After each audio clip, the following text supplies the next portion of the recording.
is Shane McLin, and November 18th will be a year I've been at Volume. I was born and raised on the west side of Indianapolis. I was born at Methodist.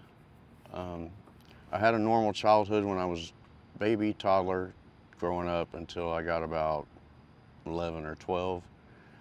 My parents were only married for 3 months. They both got divorced, they both got remarried, they both had kids, and they both went off and kind of left me. At the age of, I just turned 16, I come home from football practice to an empty house. My parents had packed up.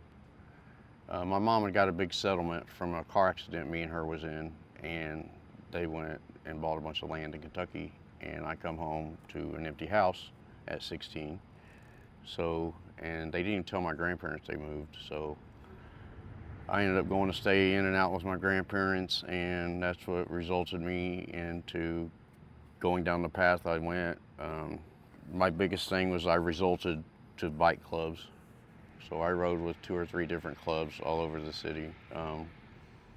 I was, at one point, I was the number 2 enforcer for one of the clubs, and enforcer comes with violence, and that's where it all started going downhill.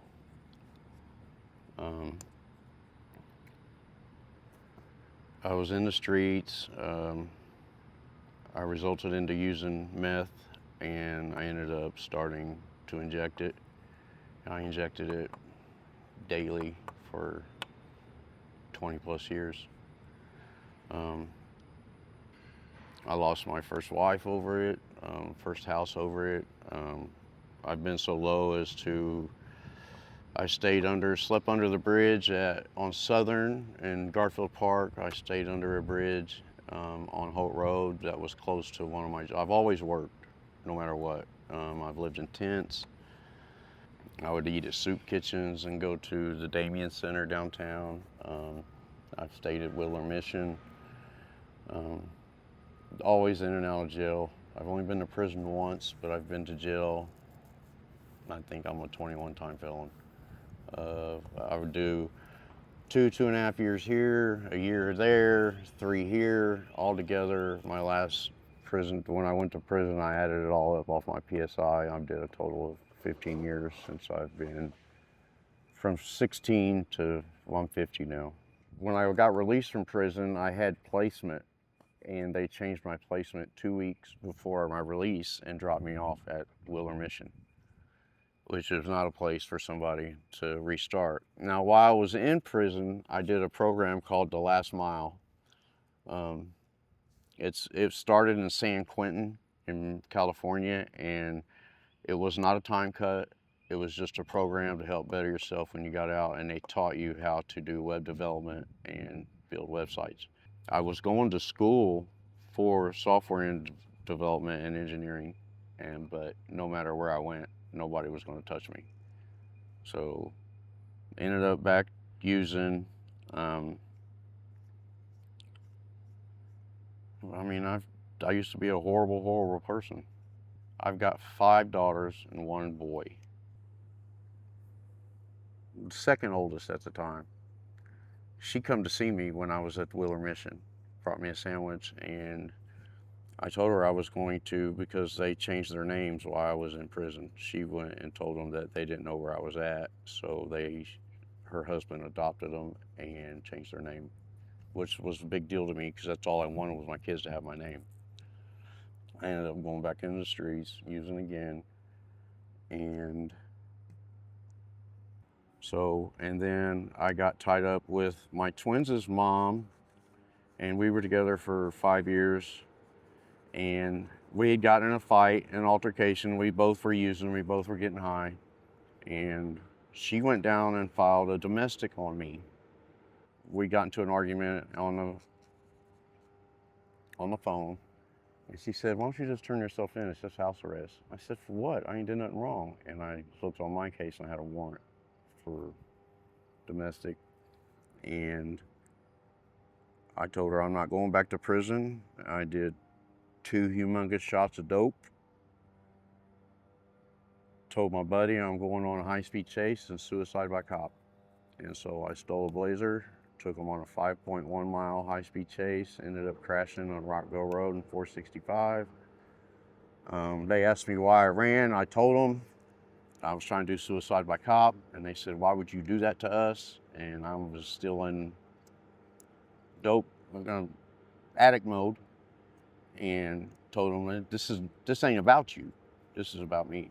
So I went to jail, and something happened when I went back to the judge for the sentence. I had to sign an open 6, so that means the judge can give me whatever she wants, up to 6 years. And I went in there, and there's a thing called the Jennifer Act, where apparently one of the judge's daughters overdosed and died, but she had reached out for help and she couldn't get help. So now there's a thing called the Jennifer Act, where if you go ask the judge for that, it's called rehabilitation before incarceration.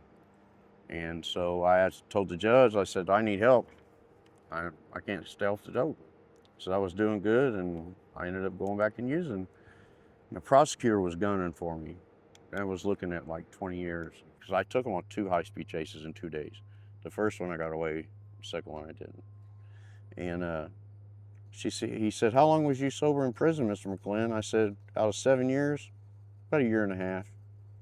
He said, "See, Judge, we'll send him to prison. He'll get sober." She's like, "No, I think this was a test." She tested me. She said, "I'm going to let you self-report to treatment. You're going to do 2 years house arrest. I want you to do 1 year sober living, and 2 years reporting probation, 1 year non-reporting." So I self-reported. I went and did my treatment. I ended up spending 2.5 years at sober living at our brother's place. And then I did my 2 years house arrest. I did my 2 years probation, no violations, no problems, passed every drug test. Now I'm on the back end of it doing my non-reporting, where I don't have to report at all, but I have to do 26 anger management classes. And I was at sober living still, and a buddy of mine, one of the guys, senior guy there, got a job here, and then he told me about it, so I come and applied. And I started in the back, in walls. Started at the bottom, building cripples and crutches and doors and windows, and then worked my way up to long walls, and then reading prints, and then I was the lead. I worked from my way up to where I was building the homes, setting all the walls and all that. If it wasn't for Volume Mod, I would not have an apartment at Freeman. I wouldn't have a home. The insurance is amazing. It's half the price of what I paid at Zoars and twice the coverage. I love it here. I look forward to coming to work.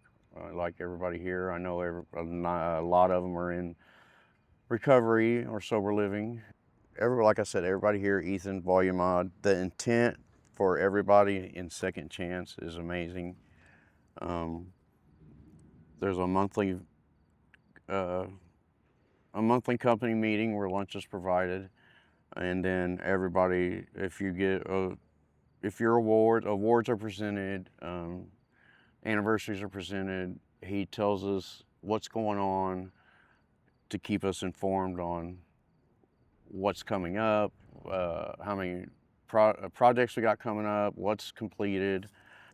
Well, I would like to say that if you want a meaningful employer that's going to help you as much as you help yourself, this is a place. I plan on retiring from here. I don't plan on going anywhere. So this is a place to start and work yourself up, because they do promote within. You come to work every day and you're on time and you just put an effort in, and that's all they ask for, and they'll bend over backwards for you, no matter what. John Gammon, he's amazing. The reentry guy, he's even went to a couple meetings for me over my twins with me. So the intent is here. You just have to show them you want that.